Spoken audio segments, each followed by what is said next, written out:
Assalamualaikum. Birincisler bilen Colt maşının arkalar boyuna Tanyovkan'ın uruşunu görüp çıkamız.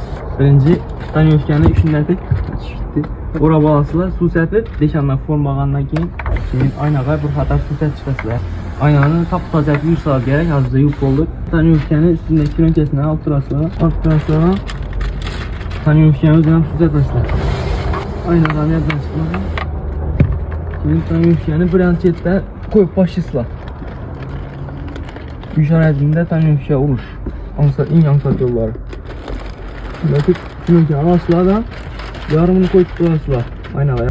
Belki yanlarca bir adam gerek oladı, ben de hazır adam yok. Çünkü bizim yürüygenlerden sizlere asla kolay işlerim. Aparıp koysanızlar şimdi. Yöntemin altında barınmaktan beni yaşamak başladı gerek. Şimdi altında geldi bu. Onun tarafından dokunmasına.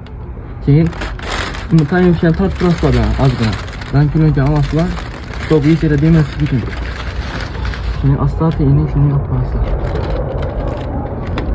Yaparıp koyasılar. Tanyovkan'ı tutuyorlarıp kolonasını maksimalini havadan çıkarasılar. Kolon gelince. Tanyovkan'ı sındır koymamaları için. Yaparasılar. Keyin şimdi bir şıpatilat koymalar. Onu ortadan başlayıp iki çete çıkarasılar. Yaxşılap basıp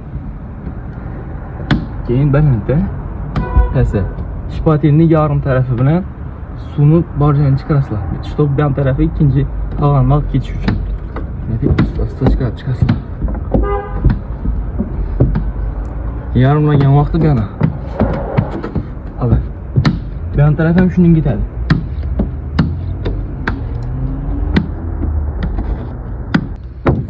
Keyin pəsini yenə şunun gitədi. Ak şipatel bilen çetlerini suyunu çıkarasılar.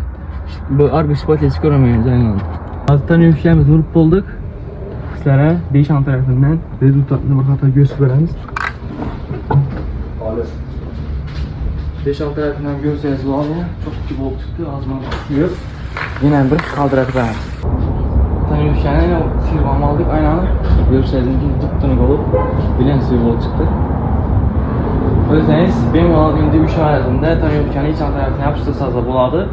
Keyinki videolarda sizlərə Tanyovkan'ın üstündən kəsib alıb felləşlərindən bir xata göstərimiz. Lakin sizlər bunun üçün aktivimlə videoya maksimal poddeş kəsəcəyiz gerek. Şimdi videomuz nədirsə, yaxşı bir kəsib gelib sizlərə poddeş kəsəcəyizdə keyinki videolarda sizlərə kəsib şablonu alıb felləşlərindən bir xata göstərimiz. Həmənizə bizənin serisində qalınız. Tamam.